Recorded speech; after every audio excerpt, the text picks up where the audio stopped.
Peace, peace, peace, peace. Give thanks. Give thanks for joining. As always, I'm here in the allotment today. This is my first time gonna be doing a Zoom session from here or recording from here. So yeah, this is what it looks like around. I'm not sure what's going on, but yeah, it's a nice flex. Nice flex to be out here. Got out here probably about 4:30, something like that. So it's been me and nature for a good while. Yeah, that is a meditation in itself. We talk about yoga off the mat.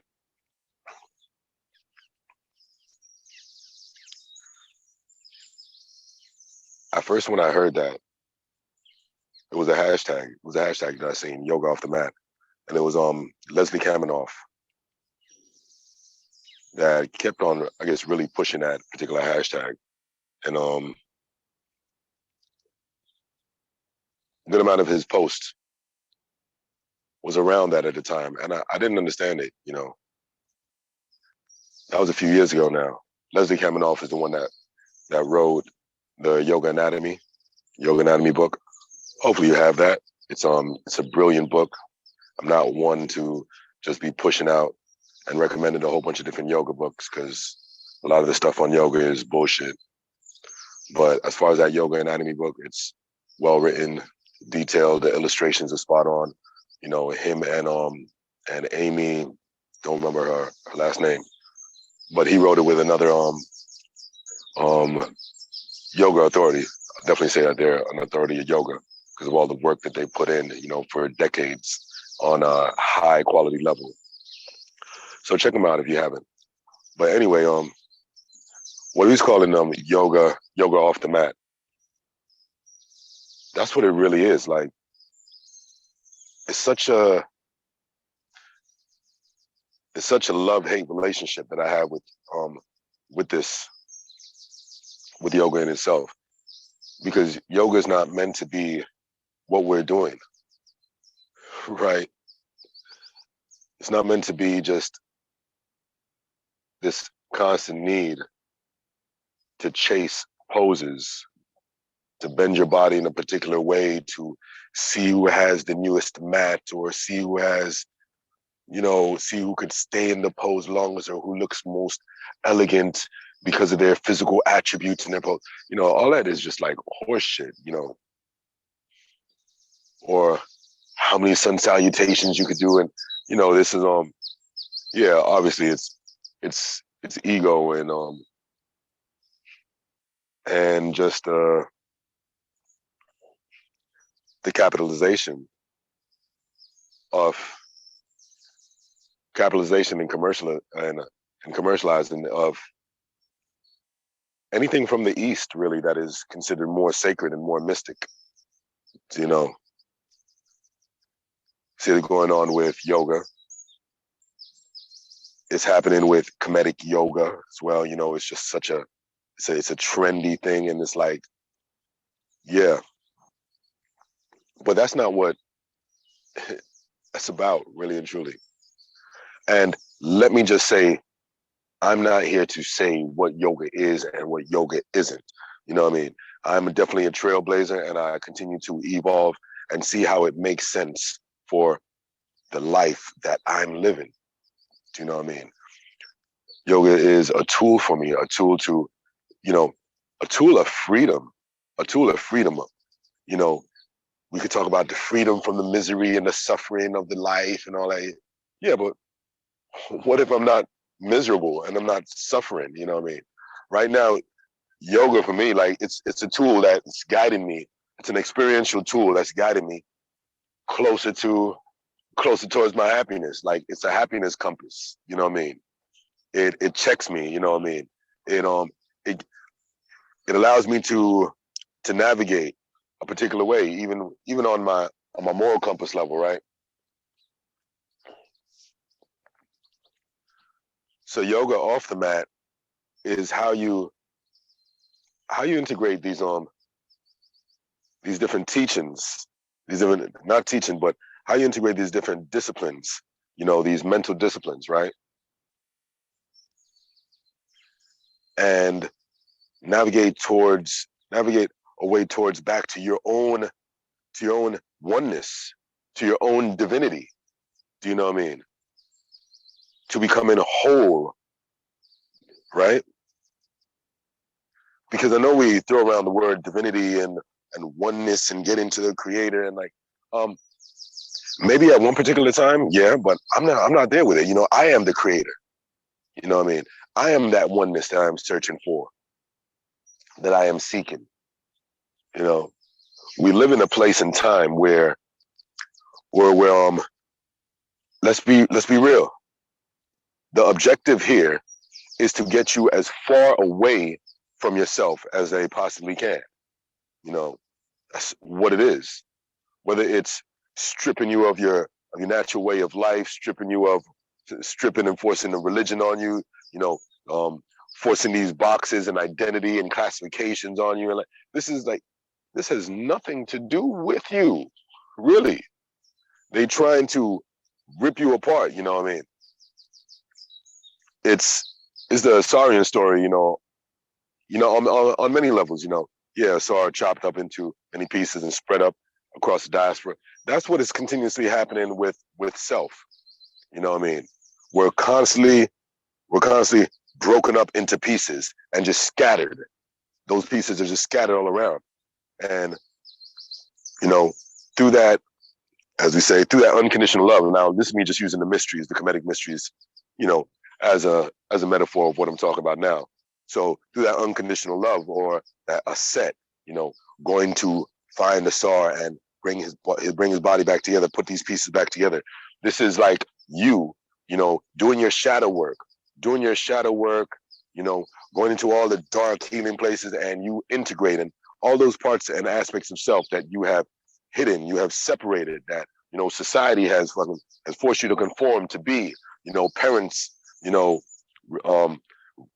roles and titles that parents have put onto you, and you feel the pressure of living up to.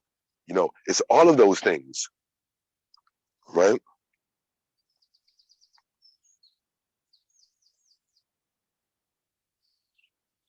It's all of those things.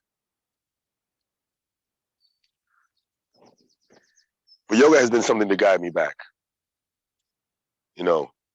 Happiness is my compass right now.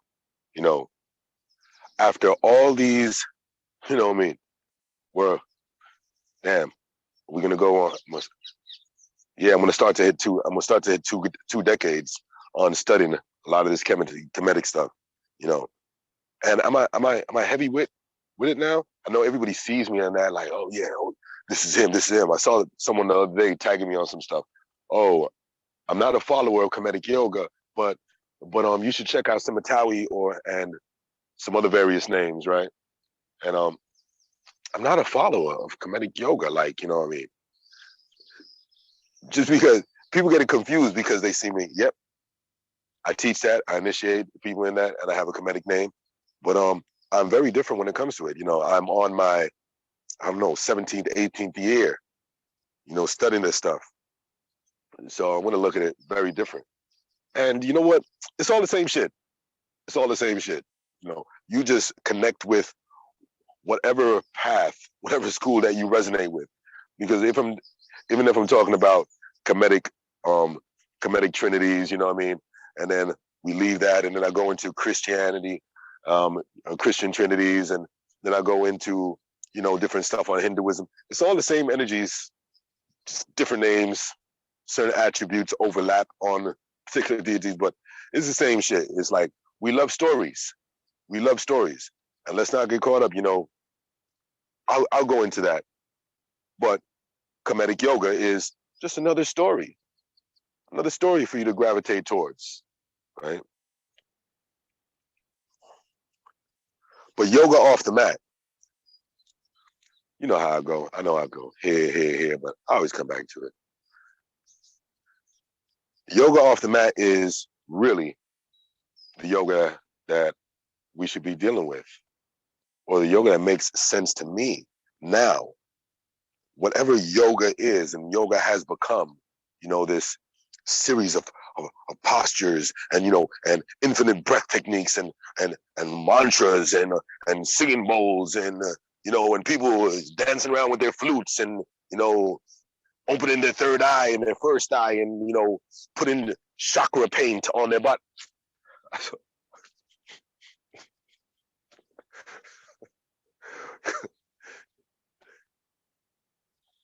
It's just bullshit, yo. It's just bullshit. If you're into that, cool. You know what I mean? I'm here telling you, expressing my own thoughts that goes on in the mind of SEMATAWI. But it's all bullshit. Yes, you feel fluffy for a particular amount of time, but it's bullshit at the end of the day. These it's more crap to feed into. These cacao ceremonies every other time. People, it's chocolate and tea. Like, stop it. Like, stop trying to mystify everything. Stop it. It's not necessary.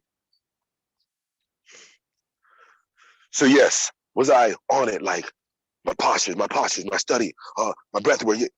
Of course, I've been through so many initiations, y'all. Every time I initiate someone else, that's me going through initiation in myself. That's an opportunity for me to reevaluate, what it is that I'm doing, how am I approaching it? Damn, what am I actually teaching? Oh, step. Okay, I'm looking at it from a different perspective now. It's always. So you hear me talk about these things repeatedly because, really and truly with the works that I do, my, not just the works, but my passions as well, it involves a level of constant evaluation. Not just evaluation itself, but how you move, what it is that you're doing, what you're dealing with, what you're getting into, what you're allowing into your space. So yes, just getting up in the morning, and going through your postures, it develops discipline. Yeah. I know that could help to focus a lot of people that are very scattered. Even having a meditation, yeah, I get it. I get it. But at the same time, what if you're not able to make those connections? What if you're not able to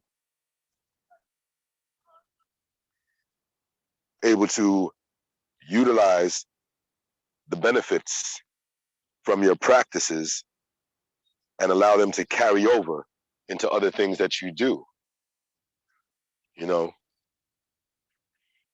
It's fine to come around and namaste, namaste, namaste, and do your yoga and and you do 108 ohms every rising. But then you go out there to the world and you treat everybody like a piece of shit. You know what I mean? No.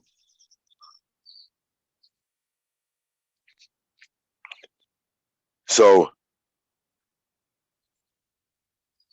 I'm trying not to use these trendy words, and get into it. But I just want us to develop a level of awareness, care, love, and patience in whatever we do, all while continuing to guide ourselves back towards our happiness. Because happiness is our birthright. That is our freedom, right? That's what's really going on. Majority of people that I see, they're toxic, or they're suffering. When I say they're toxic, they're suffering from toxicity in many different ways. You know what I mean? And the root is always happiness. But now, like, yoga has just become such this big machine, mega machine. You know what I mean? And with all the little hit words, oh yeah, help cure this, help cure this, help cure, get you flexible, lower the heart rate.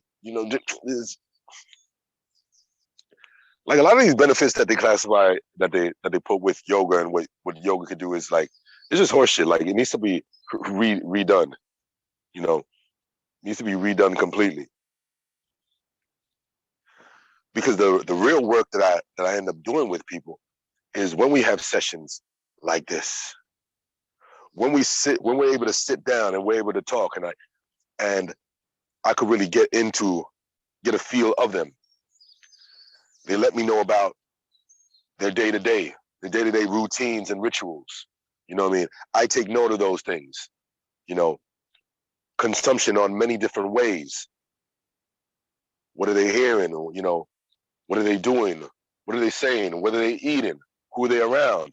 All this affects their energy and vibration, and it makes more sense for me to deal with things there.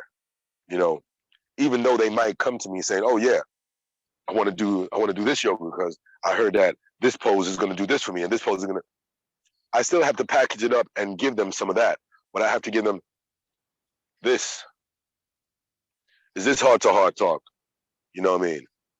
A lot of people don't have anyone to sit with, you know, to really help them work through things. You know, let's be real. I'm not a therapist, not a psychologist, not any of those things. You know, I just deal with real talk. I listen. I advise. I coach people to what's necessary for them. Sometimes I help highlight or shine light on areas where they weren't even paying any mind to. This is the yoga off the mat, right? This is really it. A lot of the shadow work is yoga off the mat.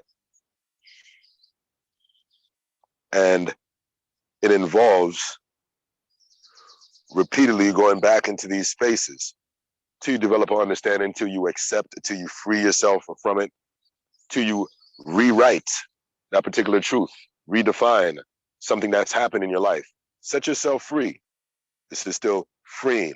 This is freedom. This is what will relieve the suffering from people's day to day. You know, not me telling you to fling out your mat. Yeah, let's come into the pyramid. Let's come into Ma'at. You know, it's not. It's not. That's something different. Something very different. You know. So right here what you're seeing. This is some of my day to day or my yoga off the mat. People would think that, oh yeah, you're doing tons of yoga a day, you're in all these poses, you're doing tons of meditation. Like, no. There was time for that. Yes, there was time for that. You know, in my earlier days, you know, I remember starting and I used to do yoga, my own personal practice, 3 times a day. So aside from my own personal practice 3 times a day, yes, I did have clients as well. For a good 4 or 5 years, I was teaching, you know, about 7 to 8 group classes a week, plus my own private practice, you know, plus from one-to-one private sessions. So I got a lot of hours on the mat in a short space of time. I remember early on I was looking at it and I was like, I think it was like around my 8th year. So it's when they were throwing around the 10,000 hours, you know, level of mastery. Not that I think I mastered anything, but they were just using that as a gauge, right? And when I was factoring in, it took me about, I reached a 10,000 hour of practice on the mat in my 8th, I think it was my 7th or 8th year. That's factoring in my personal practice, my group, my group classes, you know, and my one-to-ones, you know, even when I'm going on yoga initiations. I've gone through 3 initiations myself, like me going to be initiated, you know, in just yoga certifications, 3 myself, and then I've done another 3 initiations just on Kemetic studies that lasted 3 years. So yeah, it's quite a lot of things, you know. I want to talk about all these things in showcases because I don't want to be, I don't want people to try to hold me on a level because of the things that I've already accomplished. Do you know what I mean? Or who I was trained by or what I studied. I want you to see me now. I want you to see me now. I want you to deal with me now, not what it is that I did or who I did what with. That's why you can't scroll down my page and see all the initiations I've done. It doesn't make any sense. That's done. Deal with me now. You know, I've gone 3, 4 consecutive years in Kemet. I got tons of stuff. Like, so, but that's no importance. That was something to me at the time. But all of that journey, that trod, that whole path that it took is what I'm pouring into whatever I do, you know, currently.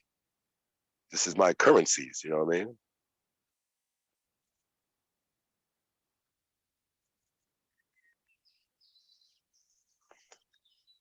If I could drop some things on you, it's like,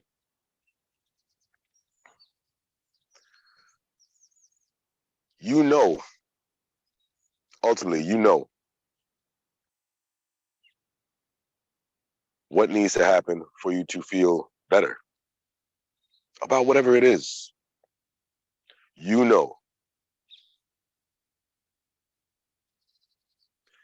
if you have been here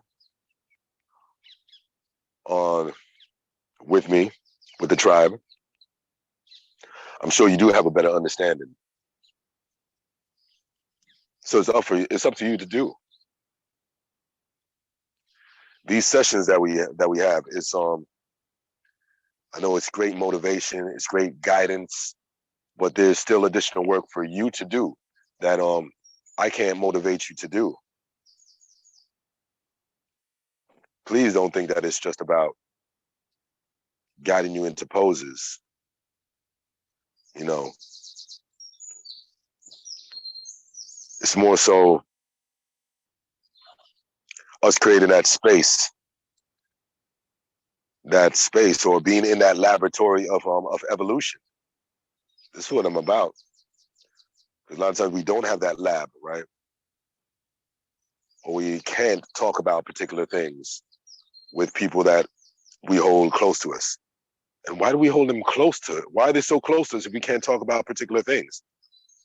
I mean, like these things, those things don't make sense. Like, if I'm holding you close to me, like, then you definitely have multiple uses, right? If I'm holding you close to me, I should be able to share this, share that. Then if I can't share these things and I can't be my authentic self, then why do I have you around? Why are you even here? If I have to be someone that I'm not just to keep you comfortable all the time or for you to accept me, then you are part of the problem that I'm trying to solve. Do you understand what I'm saying? I think these attachments, a lot of times we're so deeply rooted into particular attachments, we don't even know how deeply rooted we are.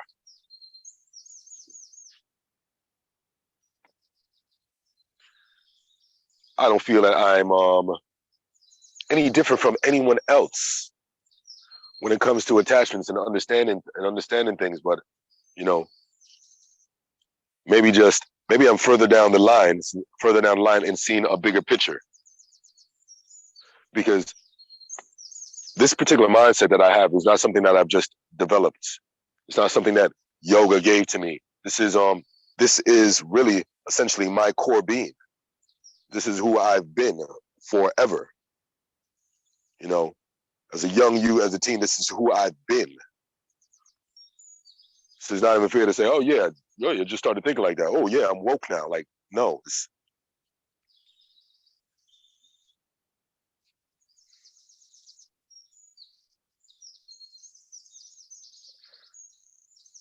You have to take yourself, sometimes you have to step back far, and take yourself out of the picture and really see what's going on. Really see what's going on within your life. What are the things that aren't allowing you to flow properly? What are the stresses, the main stresses in your life? What is it?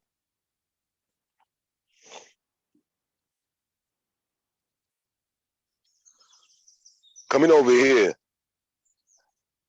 I'm in UK, I'm in London, those that don't know.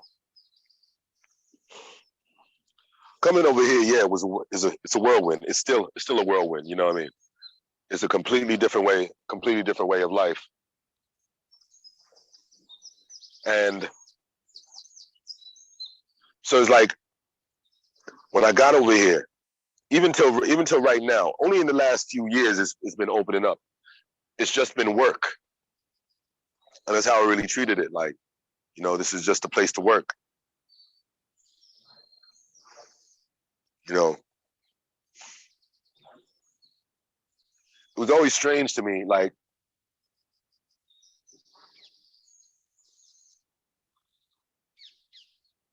even though love was part of the reason, part of the things that brought me here. Love was it, but it's also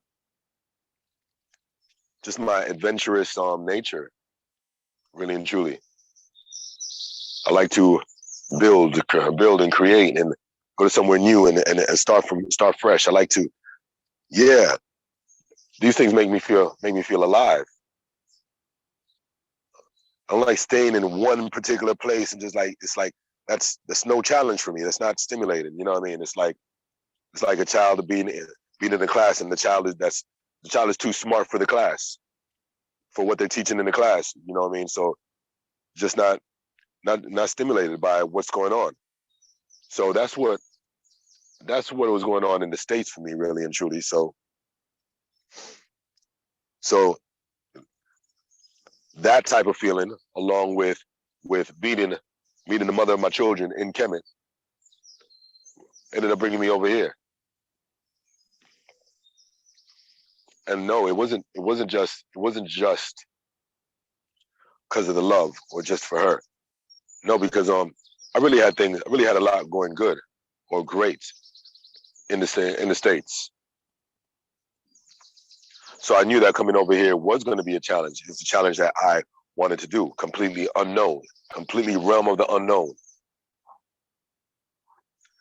So it's in these realms of the unknown is where my particular energy, where I particularly strive. Those are where my greatest lessons come from, not me being comfortable.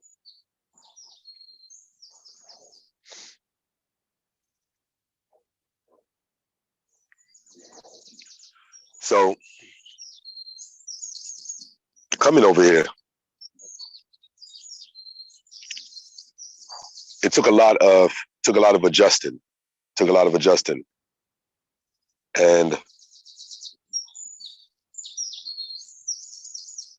when I really think about it, I was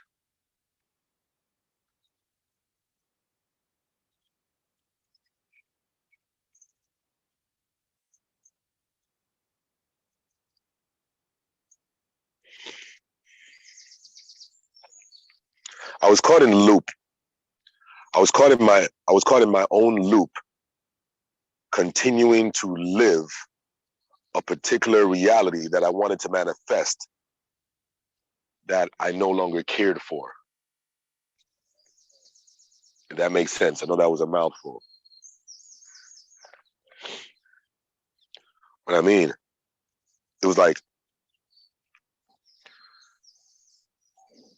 this is going somewhere. What I mean with that,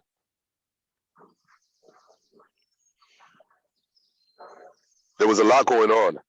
There was a lot going on in my life, you know, always dealing with the spirit, going through religion, you know, coming from coming from a deeply religious place, as always, and growing up in the church. And then later on,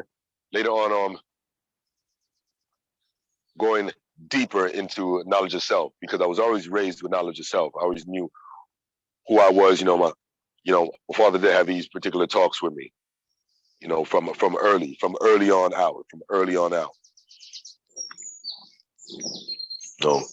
Father's Nigerian. Me and my mother come from Montserrat.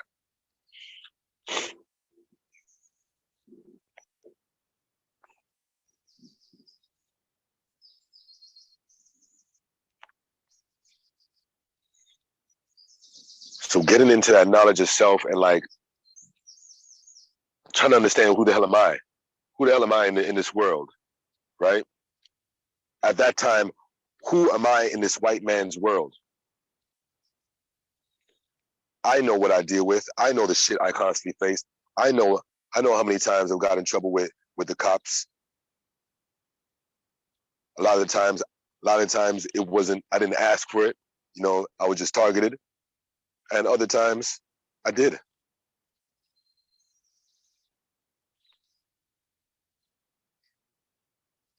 Dealing with racism, finding myself, trying to find what box do I fit in, what group goes with, meshes with me, all that type of shit.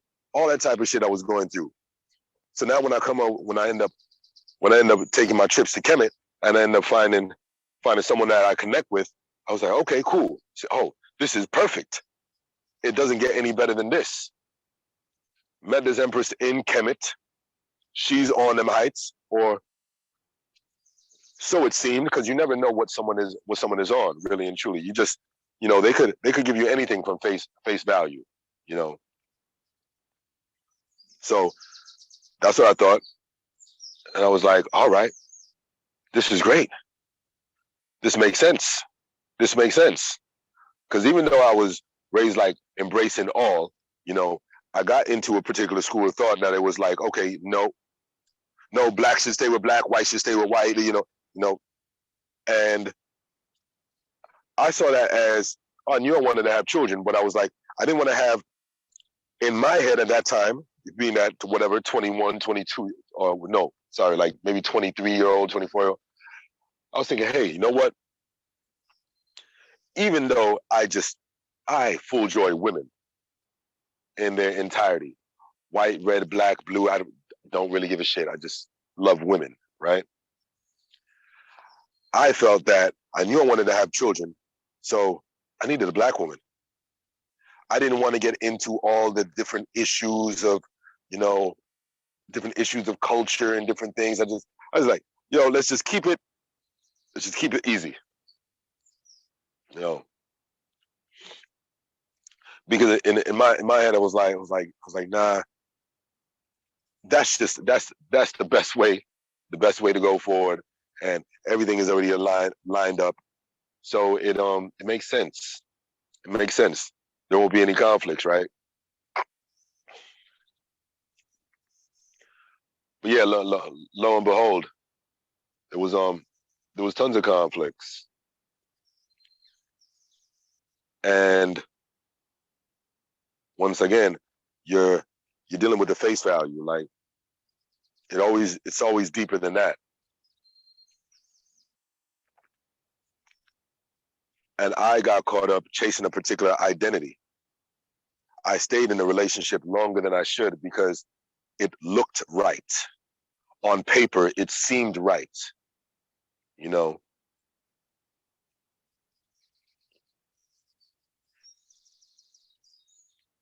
And we're the cause for our own suffering and misery, Really and truly, I knew when it wasn't great anymore. I knew that. I knew when the magic wasn't there anymore. We're both to blame. It's never one side. It's relation takes two. We're both to blame. But I knew when the magic wasn't there anymore. But what do? We continue. Yeah, no, let's work on it. Let's work. Oh yeah, it's, even though we weren't married, we were living like that, right? And we still flow with that whole till death do us. Till death do us. Like, you know, y'all at each other's throats, but it's like, you're still there, you're still there. Like, that's not necessary, man. It's not necessary. When it's no longer working, when the magic's no longer there, just make your move. You save yourself a lot. But it looked great. So I was caught up. I was still caught up in the identity of it, right? Yeah, this black couple, okay, cool, natural couple. They're both yoga teachers. They're both this, you know, they're into the Kemetic. You know, it was great. I thought it was great, but that kept on drawing me into another hole that I wasn't prepared to go down, and I didn't even know I was entering. You know what I mean? And it kept on bringing other people with with very limited mindsets. Do you know what I mean? Around me, and I didn't realize that at all. But I was fine because, okay, as long as that image is there, cool, fine, go about it. So all that to be saying that I just told you all that to know, like, where I came from with it, like how deep that relationship went for me. Like, you know, that relationship, I moved continents, you know, for that relationship. And on paper, it was great. But really, when it comes down to being behind closed doors, we don't interact. You know, we don't even do yoga together. You know, we do none of these things that people see us. People see us. We don't do none of the things that people see that we have in common. None of our passions that we teach. We don't do any of those things together. You know what I mean? It was just for show. So the relationship was like, literally, it was a showcase relationship. But I'm saying all that because my relationship, that was the main stressor in my life.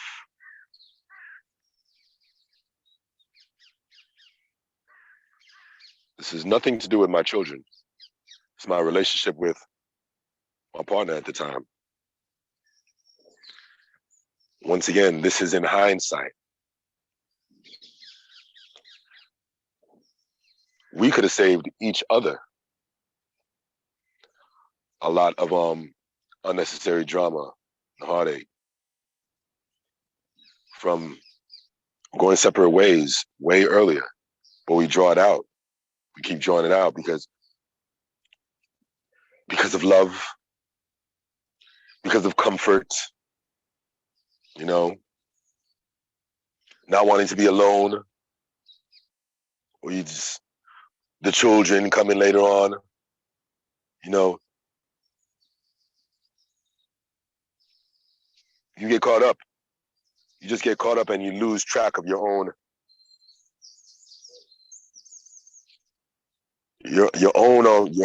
happiness. That happiness just went, and it was like, okay, this is my role, this is my responsibility. Just carry on. You know, happiness doesn't need to exist.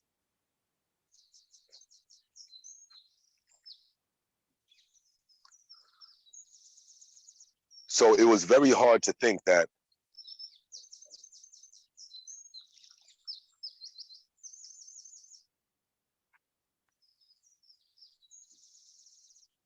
a main factor that I changed continents, moved worlds. You know what I mean? Was a relationship that had become a main stressor of my life.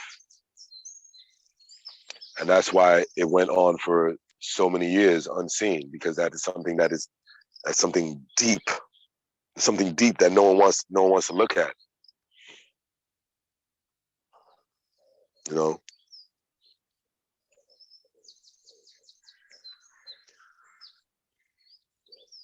So when I went to India, I had to get away from everything.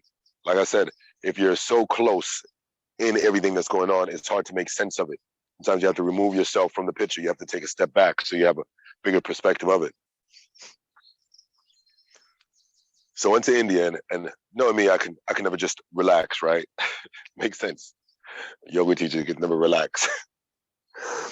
So I was really stressed out with sessions, everything, just being having to be so many different things to so many different people, but at the same time, none of these things that I'm being was actually myself. It's who I had to be for Fitness First, who I had to be for Nuffield, who I had to be for this particular client, who I had to be. Do you know? It was constantly adjusting and shifting, you know, because you're chasing that pound. You're chasing it, you're chasing that, you know. Why are you chasing it? Because gotta make a living. You know, even though I know I have one person here, you know, I mean that, you know, my mother's children, okay, my children's mother. I didn't have anyone else here. So it was more essential for me that like, hey, I can't, I have no time to rest. I gotta go. I gotta make a move. Or if I don't make a move, I'm gonna go back to the States, and I don't want to go there.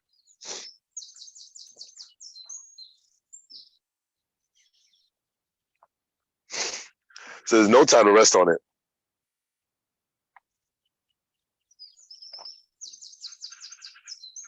I don't know where that went. I don't know where that went.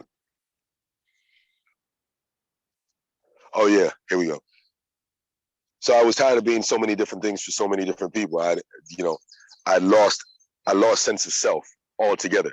Even though I was still teaching knowledge of self, I lost sense of self altogether. I was so far from self. I don't know who I became. You know, it's parts of who everyone else wanted me to be. So in India, yep, I couldn't just go and relax. I had to do something else. So while I'm there, like, okay, yeah. I mean, I'm supposed to be over here just doing nothing. No contact from no one. I'm just supposed to be doing nothing.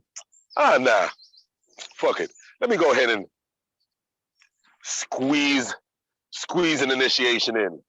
Let me nah, let me squeeze a multiple initiation in. Yeah. Let me go ahead and let me get certified in Ashtanga, in Hatha Yoga, in pranayama, in guided light meditation. Let me get all these. So yeah, while I was there, I went through a 6 week immersive, intensive immersive over there. So we're basically structured like a good 9 to 10 hours a day is just planned for you, doing different various aspects of yoga. So now finally I'm in a space. I don't have to deal with no one else. I told my partner at the time, I was like, I'm going over here. I need to figure this shit out. I need to figure out what's going on. You know, and in this time that I'm over there, I'm not having no contact with no one. So that's what it is. So that was probably something hard to swallow. I really don't know if it was hard to swallow for her. I don't know how she really felt at that time. You never know how someone really feels.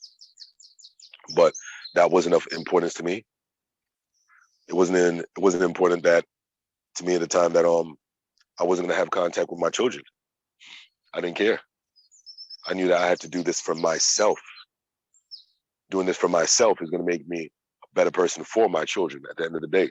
So it wasn't about them because too many of our decisions, you know what I mean, were because of them. All of a sudden you have children and like you have no more decisions for yourself. All of your choices and stuff is for them, for them, for them. No, I'm not that type.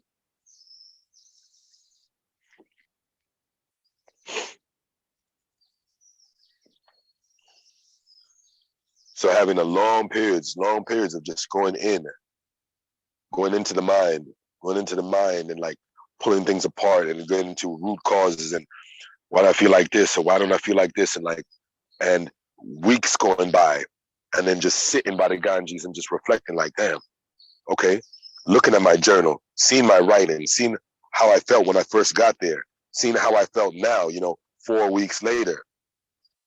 I'm just sitting down doing nothing. Doing nothing. Nothing, absolutely nothing. I saw how my writing was changing. And then one of those days I put like, yo, I'm happy. Then I was like, that's it. What the hell? I found it. I thought I lost it, but I found it. It's always been there in me. You know what I mean? I just kept on pushing it to the back and like then putting other things in the front of it.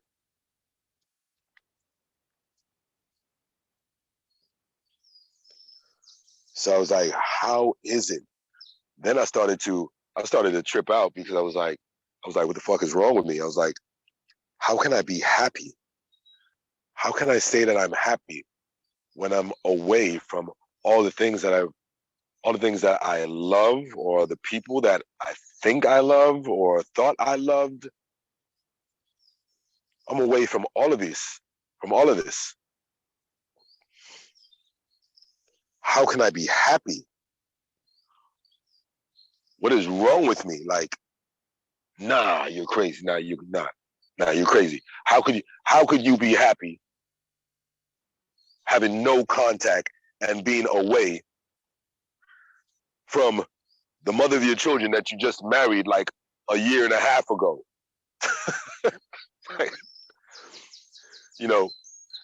Yeah, we lived together for like I don't know, 8, 9 years, known each other for like 11 or something like that. But we got married on the tail end. That was just like a Hail Mary, I guess. So that was wild. How could you be happy? What the fuck? Your children ain't here. You're not having contact with your children. You don't know what they doing. How could you be happy? You know what I'm saying? How dare you? How very dare you, SEMATAWI?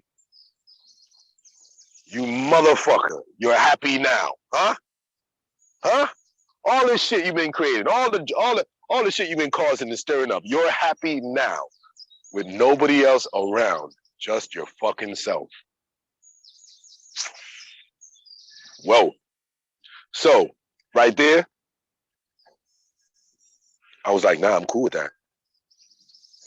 I didn't just shift into that thought like that, like, okay, yeah, I'm cool with that. No, it took a little bit. I'm just cutting through. I'm like, no, this is why I'm here. I'm here for me. I'm guiding myself back to myself, right? I needed to move away from everything so I could really see what's going on. And why was I happy? Because, first of all, the freedom. I was in nature more. I was by the Ganges all the time. The river it's one of the most known, I guess, the most known river in India. But very, very, very dirty, but very healing at the same time. Strange, but yeah, that's the Ganges. I don't know. So I'm in nature. I'm moving freely. My day isn't jammed with sessions upon sessions upon sessions, because it's a lot. I started to look at all these things. It's a lot. All this energy work. You think it's just like fast food. Like, okay, yeah. Let's see how many sessions you can get in a day. Yeah, 5 sessions, 6 sessions. Yeah, cool. Yeah, bring them in.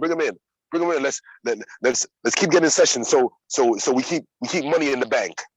We stay ahead. We stay afloat. But it's energy work.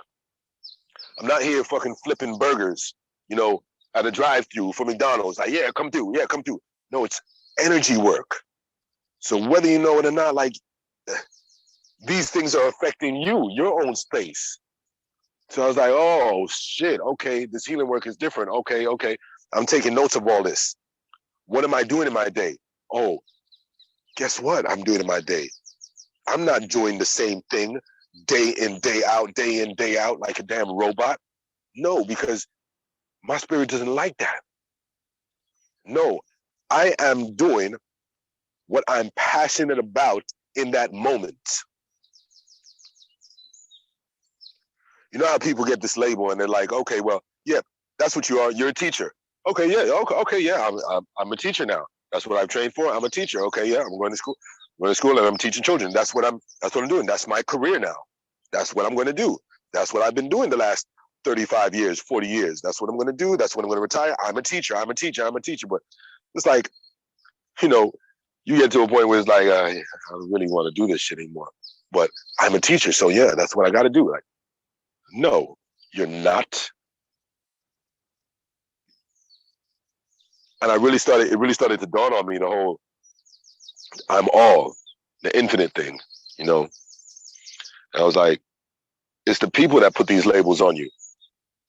It's the people that say, oh, you're this. Oh, you're a great yoga teacher. You're a great. Yeah, cool. I'm just sharing. Oh, you're this. Oh, you're this. Oh, you're that. Or, oh, you know, you're a Kemetic priest. Oh, you're a Rasta. Oh, you're this. You're that. Oh,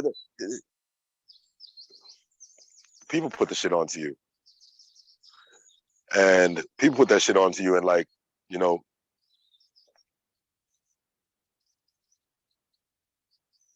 you feel good for it, or for a long time you feel good for it, and you embrace these things, and you start to wear these labels and these titles that they give you. You know what I mean? And you move around. Yeah, labels, titles, yeah. I'm Basu this. I'm teacher this. I'm yogi this. You know what I mean? I'm initiate this. I'm master teacher this. And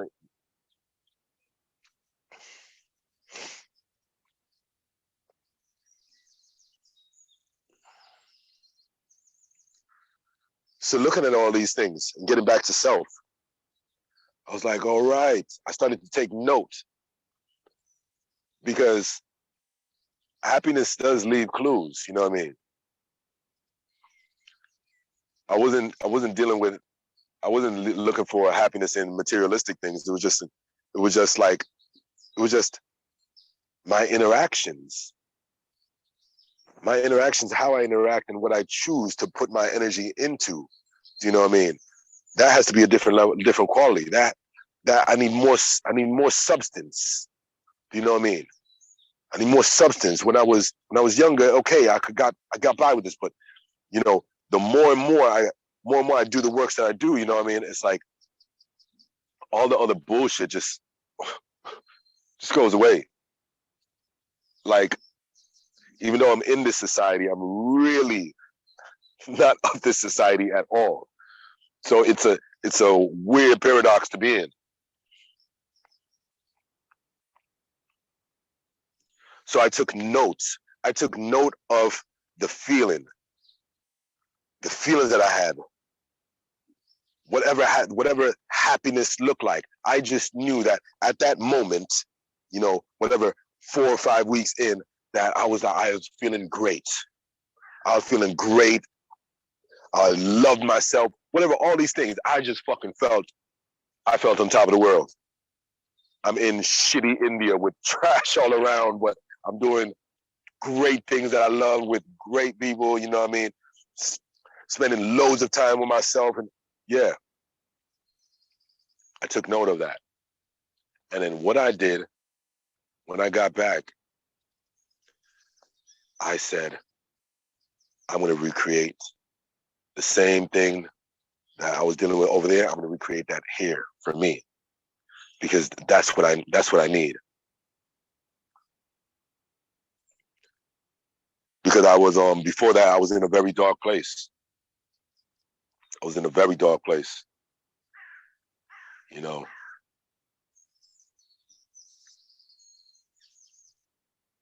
And it was deep. I was in a very dark place for like a good year. It was like, not even my wife at the time. She's just unaware to it. That was like a major disconnect.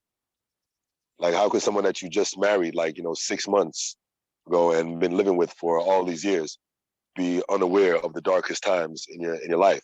These are this is when you probably need your partner the most, right? But she was just unaware to it. So that showed me a lot of the disconnect. You know what I mean?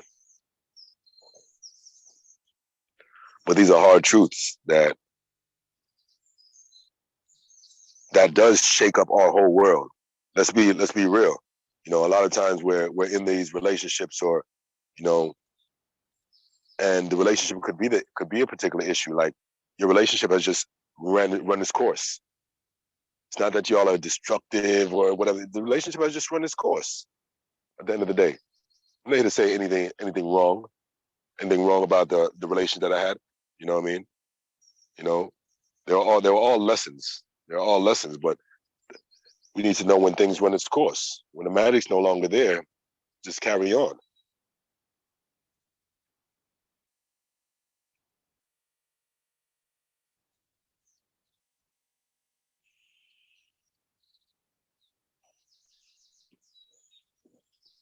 So yeah, it's more work. Well, I won't wrap up yet. So I recreated that. I recreated that life. Not even the life. It was more so I was I wanted I wanted to have more moments. I wanted to have more moments of that feeling, whatever that feeling was, that blissful feeling. I wanted to have more moments of that scattered throughout my day. That's what I needed. That's what I said I needed to come back and do. You know. So when I came back, I wasn't fucking around. I had I had enough time. I had enough time because remember, it was years going through the mud of self, years. So when I came back, I already knew what was what. I switched everything. I switched the way I taught. I switched the way I dealt with people. I switched the way I interacted with people. I switched my movements all together. I switched. I'm I'm pretty good with that. I'm pretty good with that. You know what I mean? Once I find a particular issue on it, I could switch literally night and day. Switch from being into something, now I'm into this. Real good with that, and that's what I did.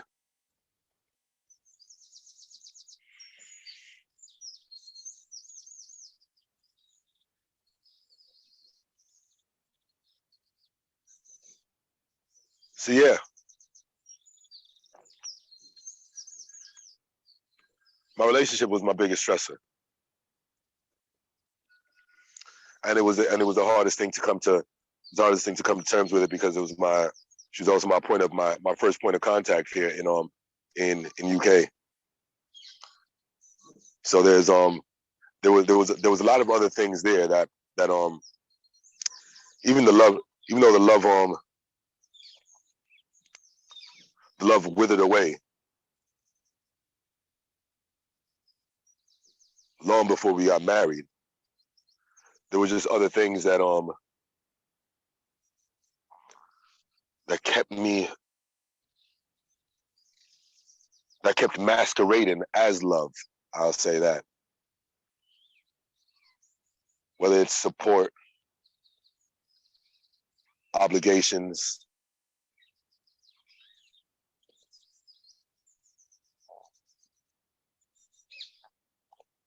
and failure. Failure.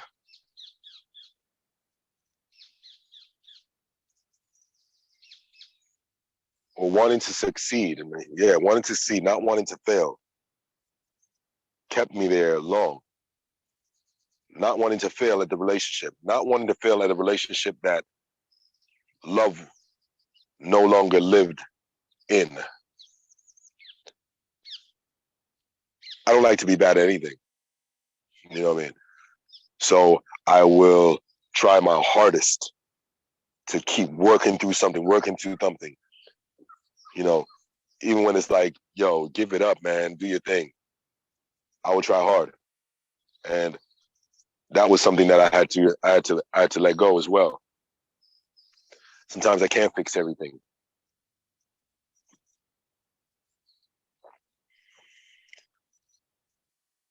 Some things are just not meant to be fixed. It's just some things are just left to be as is. Just carry on. You know what I mean? A lot of times we spend more energy fixing something that should have just been left alone. You know, it's like seeing a plant right here. Like could be a plant withering away. You have a plant withering away. Let's see where we at. You see some of the yellow. Like for instance, like you see a plant, you see that yellow plant right there. That could be withering away, just going. And no matter what, I could use all my energy. Oh no, let me try to transplant this plant. Let me put more food around it. Let me put some manure in it. It's done. It's no revive. No reviving that plant. It's done. No.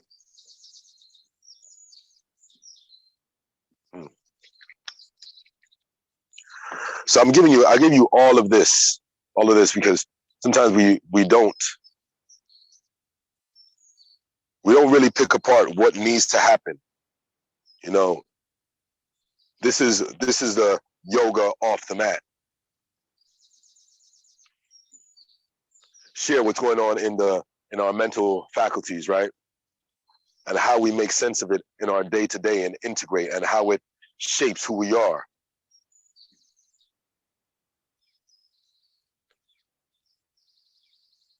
But it's happiness. My intuition, my inner spirit is constantly just guiding me back to happiness. That's all I care about. That's all I care about. All the rest of this shit is fluff. It's fluff. I don't give a fuck about nothing else. You might be here like, oh yeah, thanks for the Kemetic stuff, Smai-Tawi does it. Hey, at the end of the day, the Kemetic stuff is another story. It's another story. You know, and me doing Kemetic yoga doesn't bring happiness in. It's like, no. Everything that I just went through and I just told you about, that's me going into self and really stripping everything away, not just adding on another mask. You know, you can get yourself in a space to delve deeper into the mind. But if we don't have regular conversations like this, well, I know I'm not having a conversation, but if we don't speak about things like this, then you'll never know. It's easy just to be just flinging down your mat and just doing the same 25 poses and just getting off, and like just still being left in the darkness, still being left stressed out, still being left, you know, not loving yourself, you know, wanting to remove yourself from this existence. You know, you could still be there. You could still be drinking your green juice and like, you know what I mean, and stress the hell out. You know what I mean? Having suicidal thoughts. It's still all there if we don't really bring these things up and talk about it. Like, what does it take? What does it look like? What did I really have to do? Was it just 108 ohms that got you there, that got you freed? You know what I mean? Was it holding the downward dog for an extra 5 minutes a day that got you there to this level, to just being free with it? No. It's all the shit that I just told you.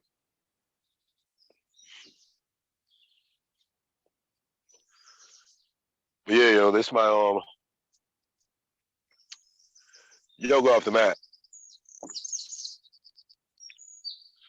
So yeah, time check once again.